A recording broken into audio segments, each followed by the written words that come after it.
Halo teman-teman, kembali bertemu lagi dengan saya di channel Sinstrade. Jadi teman-teman, di video kali ini saya ingin membagikan bagaimana pandangan saya untuk pergerakan harga gold di hari Senin tanggal 9 Februari tahun 2026. Tentunya saya minta bantuan dukungan teman-teman semua untuk dapat support terus channel ini. Tekan like, komen, dan subscribe-nya agar channel ini bisa semakin berkembang, bisa semakin banyak dikenal orang, dan juga bisa bermanfaat bagi yang membutuhkan. Oke teman-teman, kita langsung lanjut bagaimana pandangan saya untuk pergerakan gold. Jadi teman-teman, bagi yang mengikuti ya analisa saya di hari Jumat dan konten yang saya sampaikan di video saya kemarin, dan juga teman-teman ya bisa lihat apa yang telah pernah saya sampaikan pada video-video sebelumnya, apakah yang saya analisakan dengan pergerakan harga sesuai atau tidak ya, boleh dibuktikan sendiri. Dan kalau kita bahas, kita lihat pergerakan harga gold di hari Jumat ini dengan apa yang telah saya berikan dan juga saya sampaikan di konten tersebut.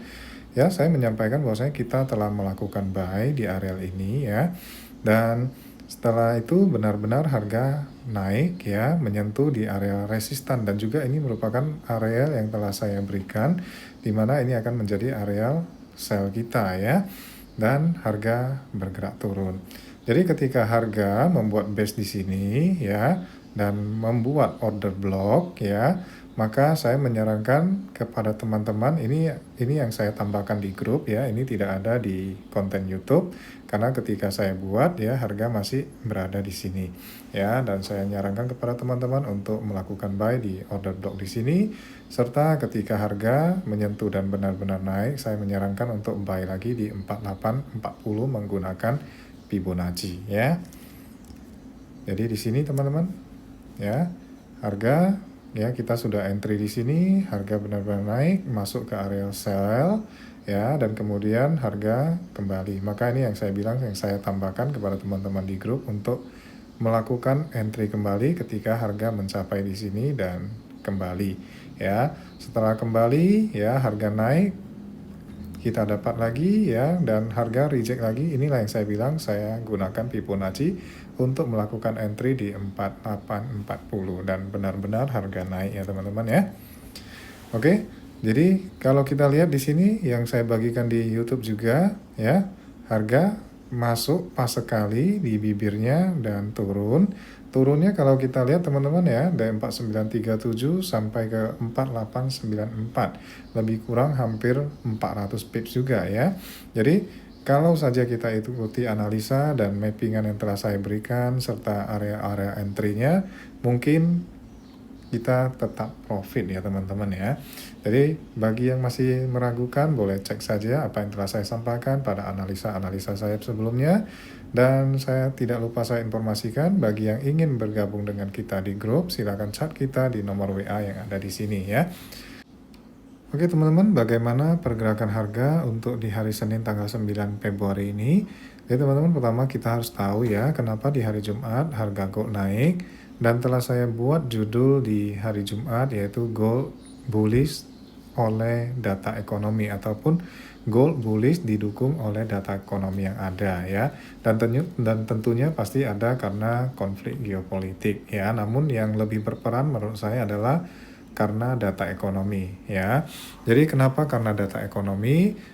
Di situ sudah saya jelaskan bahwasanya lowongan pekerjaan yang merosot tajam serta klaim pengangguran juga melonjak ya. Jadi ini bisa memberikan tekanan pada The Fed untuk segera memangkas suku bunga, sehingga dari hasil-hasil yang dirilis seperti ini, pasar meyakini bahwasanya kemungkinan besar akan ada pemangkasan suku bunga, dan The Fed juga kalau membaca data seperti ini juga akan lebih longgar ya, seperti itu.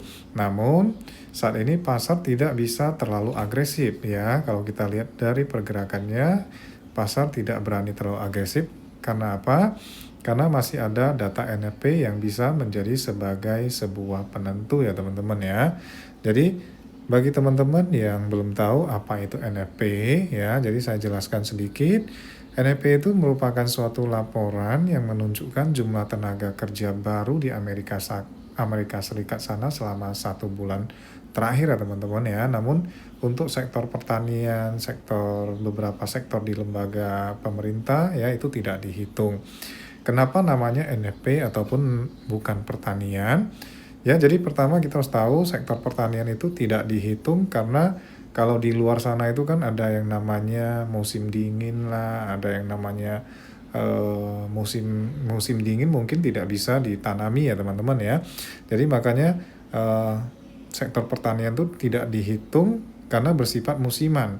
Jadi kalau dia dihitung maka akan terlihat sangat tidak stabil karena kalau di saat musim panen pastinya angkanya itu akan naik dan waktu musim dingin pasti angkanya akan turun.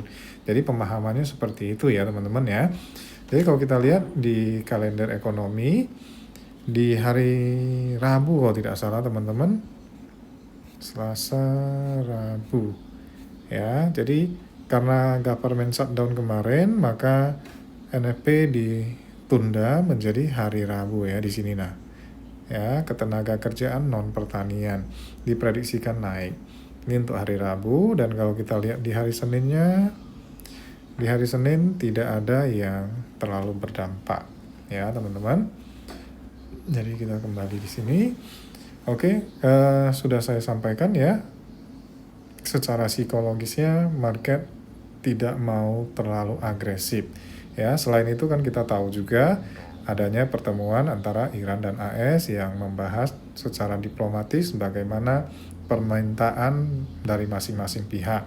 Dari Iran mintanya lebih sederhana yaitu ingin mendinginkan tensi politiknya ya, yaitu ingin lebih mengurangi ataupun meredam ya ketegangan militer yang ada di sana dan juga ingin Amerika lebih memberikan kelonggaran sanksi ekonomi yang telah dijatuhkan kepada mereka ya, sedangkan kalau dari Amerika sana permintaannya lebih tinggi ya, mereka menggunakan strategis yang bisa lebih menekan dengan adanya armada-armada laut yang telah dikirimkan ke sana ya, ini bisa sebagai sebuah tekanan terhadap Iran ya untuk bisa lebih tunduk seperti itu teman-teman ya, dan permintaan Amerika itu lebih banyak. Jadi salah satunya yang tidak dapat disetujui, yang tidak dapat diterima oleh Iran yaitu permintaan untuk penghentian rudal balistiknya ya. Jadi Iran itu mungkin tidak setuju, sedangkan untuk program nuklirnya ya itu pengayaan uranium ya itu mungkin disetujui mereka, tapi itu akan masih dibahas lebih lanjut. Jadi bagaimana untuk hari Senin ini, kita langsung lanjut ke sana. Tadi sudah saya sampaikan secara psikologisnya bagaimana kira-kira market akan bergerak ya. Oke. Jadi di sini sudah saya tandain teman-teman ya, kemungkinan harga tidak akan terlalu volatil ya, kemungkinan tidak akan terlalu volatil di mana menurut saya harga akan sukses untuk menembus di resistan yang ada di 50.23 ya teman-teman ya di sini ya. Dan kemungkinan besar ya di bawah sini adalah bisa menjadi sebuah pijakan di 4897 ya, dengan area resistan apabila ini mampu ditembus maka areal di 5092 ini dan di 564 ya, ini bisa menjadi areal kita untuk melakukan entry sell. Jadi entry sell-nya ada berada pada 3 areal ini yang apabila nanti ketika pembukaan harga langsung naik ya, maka ketika dia reject di areal pertama ini bisa kita lakukan sebagai sebuah areal entry ya teman-teman ya. Dan apabila harga langsung turun ataupun terkoreksi ketika dia berada di sini, maka areal kedua di sini bisa kita jadikan sebagai areal pijakan untuk kita melakukan entry. Kalau kita tarik Fibonacci ya teman-teman, kalau kita tarik misalkan dari sini ya sampai ke titik tertinggi di sini, maka areal ini ya juga merupakan sebuah areal pijakan. Maka kalau teman-teman lihat ya, di sini terjadi beberapa kali reject.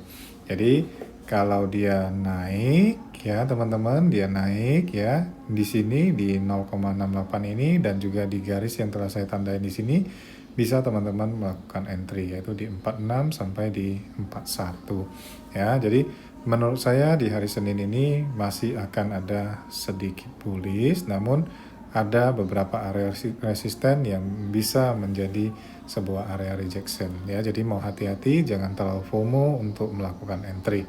Santai saja ya, rezeki tidak akan kemana-mana. Oke teman-teman, mungkin itu saja yang bisa saya sampaikan. Namun disclaimer, ini bukan merupakan sebuah ajakan untuk melakukan entry. Saya hanya memberikan bagaimana pandangan saya untuk pergerakan harga emas ya. Jadi untuk itu cukup sekian, semoga bermanfaat dan salam sejahtera untuk kita semua.